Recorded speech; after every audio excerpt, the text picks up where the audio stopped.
You're listening to Subculture on CentralCoastRadio.com, and I'd like to talk about shit-faced Shakespeare performing Romeo and Juliet. Now, as Homer Simpson would put it, alcohol is the cause of and solution to all of life's problems. Now, people can have fun while sober, and they can have fun while they're drunk, but there's kind of a special kind of comedy to being sober and watching somebody that's completely off their face. Um, Shitface Shakespeare, it's the kind of so simple that it's genius. Comedy theater troupe that they're performing their act across the globe, staggering their way across stages worldwide. This is the original Drunken Shakespeare group, and they've been performing these kind of shows since 2010, selling over 500,000 tickets worldwide. And they've returned to Australia just in time for Melbourne International Comedy Festival with their kind of tipsy production of Romeo and Juliet. Now, in case you don't know what the overall gist of the shit-faced Shakespeare plays are. Now, they're all classically trained actors and they're capable of performing Shakespeare for real, but what's the fun in that?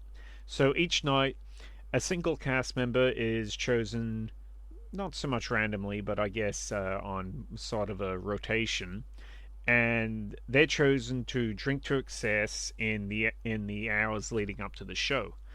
Now, the rotating cast, they ensure that, just in case you're kind of worried about binge drinking, stuff like that, the rotating cast ensures that no actor is forced to drink on consecutive nights, and also to make sure that no actor is forced to drink more than 4 times a month. Oh, this is on stage, at least. In their own time, they can drink as much as they want. Um, Now that's kind of the point is that one of the actors is drunk, and the rest of the actors basically have to try. They pretty much have to try to perform the whole show while this drunken actor is interrupting them in really anything goes. The they will try to break character. They will try to try to ruin the whole show at some points. That's kind of the joke. That's pretty much what you're there for. Now, I'm sure there's quite a few scripted bits of mayhem, like some of the things that seem to be just off the cuff aren't really. I mean, I think they're a little bit too quick. Maybe they are just that quick, but they're just a little bit too quick for them to be pretty much making it up as they go along. But it doesn't matter. It's still hilarious regardless. The whole show is just so funny.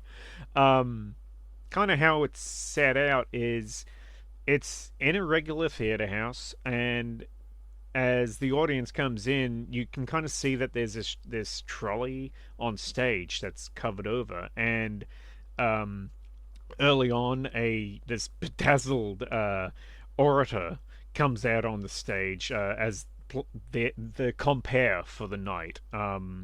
It was Will Seward for our show, and I'm not sure if that role changes. I know that the rest of the cast kind of shift roles around. So if somebody was heavily drunk one night and they're still hungover the next, they might have a smaller role to play. Um, but yeah, Will Seward was our compare that night, kind of our master of ceremonies, and really that his booming voice, like kind of something that channeled Brian Blessed at his loudest, and he unveils the trolley, showing just how much the chosen actor has had to drink that night.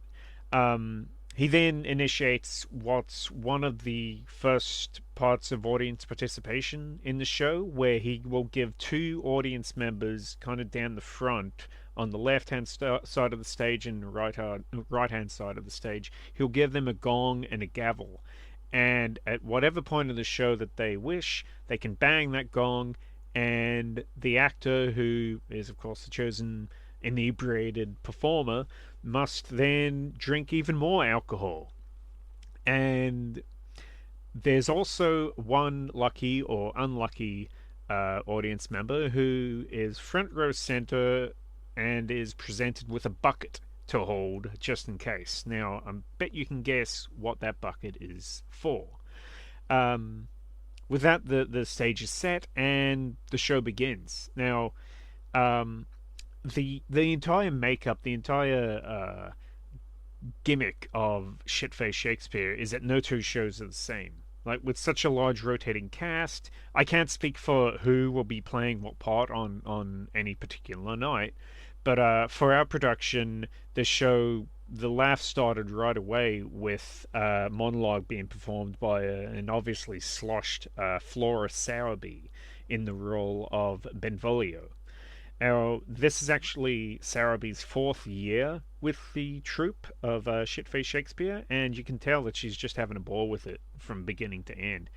Um, I would think that everybody would know the basic outline of Romeo and Juliet by now, just by osmosis alone. It's one of, if not Shakespeare's most famous work, and I think this helps immeasurably because sometimes the show goes completely off the rails, and yeah, you'll have basically by what's going on stage, you won't have much hope of trying to understand the plot of the story. They also have done Macbeth, they've done Midsummer Night's Dream, and really, I think that Romeo and Juliet is probably the most accessible of their shows to do, to witness as an audience member.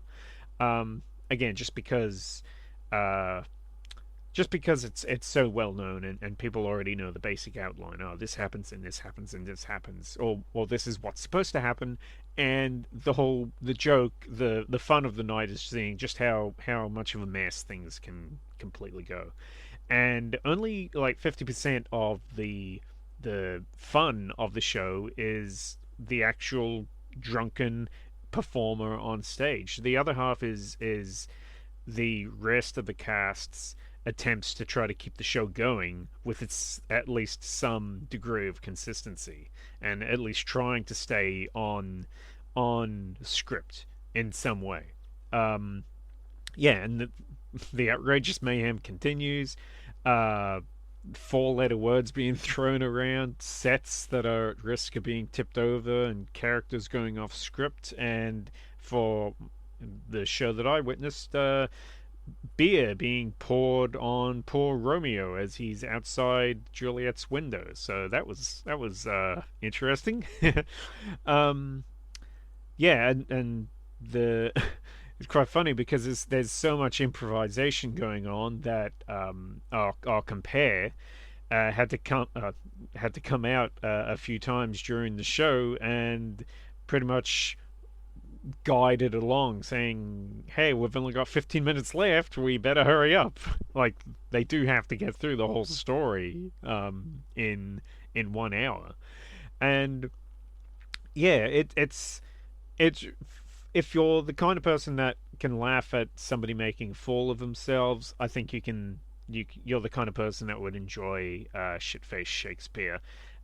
It's not for everybody. I'm not going to pretend that it is, but I think the the cast and the crew, if you look through their playbill, they say several times throughout it. There's kind of disclaimers all the way through their playbill, like they're taking care of themselves. They're not. I mean, to be honest, what the drunken actor on stage drunk for my night, I didn't think it was really that much. Like maybe I just have a problem, but yeah, I didn't think it was actually that much, and so it's not a dangerous show in any way, and these people, they do care about each other, and you can tell that on stage from the camaraderie that they have together of being able to perform this show, and that's what makes the show so entertaining and so side splitting that it pretty much guarantees any night that you go see it, you're going to see a completely different show, and it's going to be just as fun It's going to be fun in a completely different way, but it's going to be just as fun as any other performance. So it's another show. It's another Melbourne International Comedy Festival show that I highly recommend. And again, this one, go check the Shitfaced Shakespeare website.